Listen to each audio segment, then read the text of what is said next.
जय श्री राम, जय सीताराम, जय जय हनुमान, जय बालाजी सरकार। दोस्तों, हिंदू धर्म में शादीशुदा महिलाओं के हाथ में चूड़ियां नहीं हो तो ऐसा माना जाता है कि उनका श्रृंगार अधूरा है।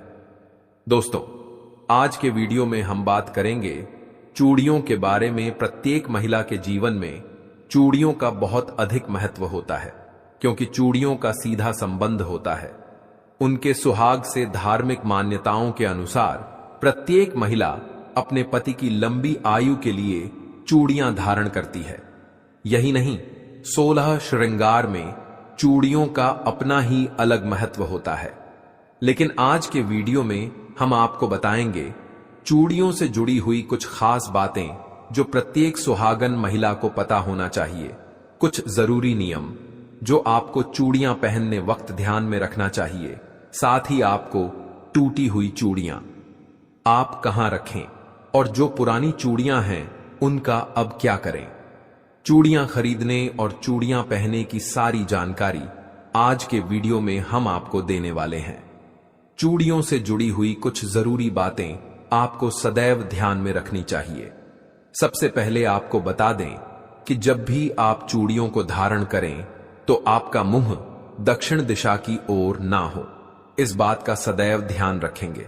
मार्केट में वैसे तो आपको बहुत तरह तरह की चूड़ियां मिल जाएंगी, लेकिन जो सबसे शुद्ध चूड़ियां मानी जाती है हमारे यहां वह होती है कांच की चूड़ियां। लेकिन कई बार होता है ना कि कांच की चूड़ियां जब खरीदने जाते हैं तो उनमें से कुछ चूड़ियां जो होती हैं वो चिटकी हुई निकल जाती हैं। तो ऐसी चूड़ियों को आप सदैव चेक कर लें, इसके बाद ही धारण करें। मान्यता है कि बेटियां यदि आपने कलाई में टूटी हुई कांच की चूड़ियां धारण करती हैं तो इससे पिता और भाई को धन हानि का सामना करना पड़ता है। तो सदैव आप चूड़ियों को चेक कर लें। पहले एक एक चूड़ी आप अच्छे से चेक कर लें। अगर इनमें से आपको टूटी हुई चूड़ियां दिख जाएं तो आप इन्हें निकालकर फेंक सकती हैं, क्योंकि यह टूटी हुई चूड़ियां हैं। इससे आपको कोई दोष नहीं लगेगा। लेकिन अगर आपकी चूड़ियां टूटी नहीं हैं, पुरानी हो गई है, खराब हो गई है, तो आपको क्या करना है वह भी हम आपको आगे की वीडियो में बताएंगे। अगली बात जो चूड़ियों से जुड़ी हुई आपको हमेशा ध्यान में रखनी चाहिए वह यह कि कभी भी दोनों हाथ में बराबर चूड़ियां नहीं पहननी चाहिए। यानी कि मान लीजिए आपने अपने बाएं हाथ में 9 चूड़ियां पहनी है तो दाहिने हाथ में आप सदैव 10 पहनेगी। एक हाथ में कम, एक हाथ में ज्यादा हमेशा चूड़ियां पहना चाहिए। नियम का पालन पूरा अवश्य करें। अगली बात, कभी भी चूड़ियां धारण करते वक्त माताएं बहनें ध्यान रखें कि उनके जो बाल है वह खुला नहीं होने चाहिए। इन बातों का ध्यान रखना चाहिए। लेकिन यदि आपके बाल छोटे हैं, आप हमेशा बाल खोल कर रखते हैं, बांध कर नहीं रखते हैं, तो ऐसे में आप क्या करें, आप अपने सर पर पल्लू कर ले। इसके बाद ही आप चूड़ियों को धारण करें। अगली बात करेंगे सोने की चूड़ियों के बारे में। कभी भी किसी भी महिला को सोने की चूड़ियां एक ही हाथ में धारण नहीं करनी चाहिए।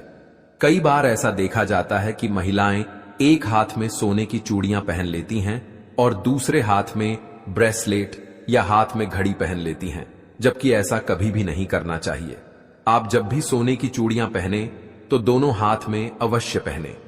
अब बात करेंगे शाखा पॉल या कंगन के बारे में। तो यह जो सुहाग की निशानी होती है, इसके साथ भी एक बहुत ही जरूरी नियम होता है जो मैं आपको बताऊंगा। जब भी आप सिंदूर लगाएं तो जब आप सिंदूर धारण करते वक्त आपकी उंगली में जो सिंदूर का हिस्सा थोड़ा सा बच जाता है वह सिंदूर आप इस शाखा पोल या कंगन में लगा लें।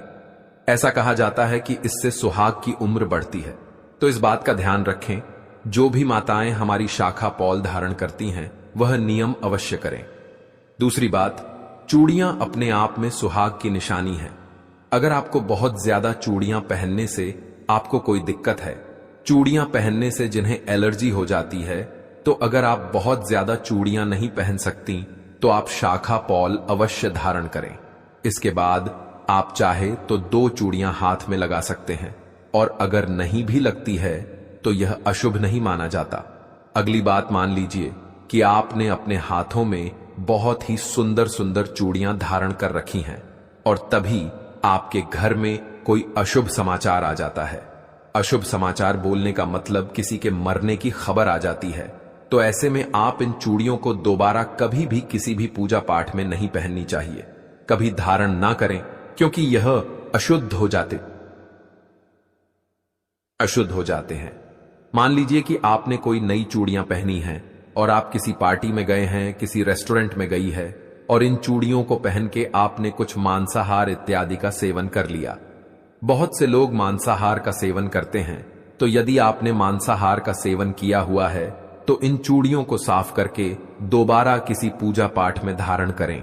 और दोस्तों, लाह की चूड़ियां बहुत ही शुद्ध मानी जाती हैं। शास्त्रों में बताया गया है कि अगर यह चूड़ियां पहनकर आप कोई पूजा पाठ करती हैं, सुहागिन स्त्रियां को हमेशा सुहागिन रहने का फल प्राप्त होता है।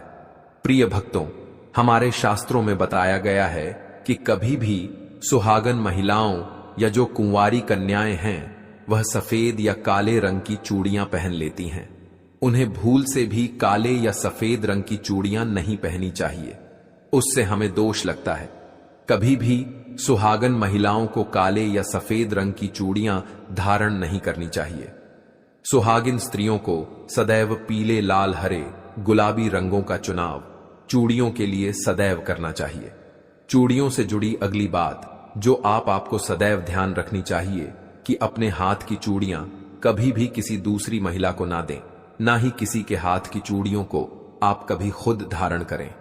अगर आप ऐसा करते हैं तो आप अपने घर में मुसीबत को खुद ही दावत देते हो। अगली बात की, कभी भी शाम के वक्त जब सूर्यास्त हो रहा हो, यानी कि प्रदोष काल में किसी भी सुहागिन महिला को चूड़ियां नहीं पहननी चाहिए। आप रात में धारण करें या दिन में धारण करें, लेकिन सूर्यास्त के समय कभी भी आपको यह कार्य नहीं करना है। एक सुहागिन महिला का हाथ कभी भी एक पल के लिए भी सुना नहीं होना चाहिए, यह बहुत ही अशुभ होता है। इसलिए जब भी आप चूड़ियां बदले तो आप इस तरीके से अपने हाथ में एक दुपट्टा लपेट लें। इसके बाद आप चूड़ियां बदले, क्योंकि चूड़ियां जब हम उतारते हैं तो हाथ सूना हो जाता है। अगर दुपट्टा नहीं लपेट सकते तो आप रंगीन धागा लपेट लें, लेकिन पूरे हाथ को सूना कभी भी नहीं रखना है। अगली बात, मान लीजिए आपको कोई नई चूड़ी लेनी है। आप सोच रहे हैं कि चूड़ियां पुरानी हो गई हैं, आपको नई चूड़ियां लेनी है, तो इसे आप मंगलवार के दिन ना लें।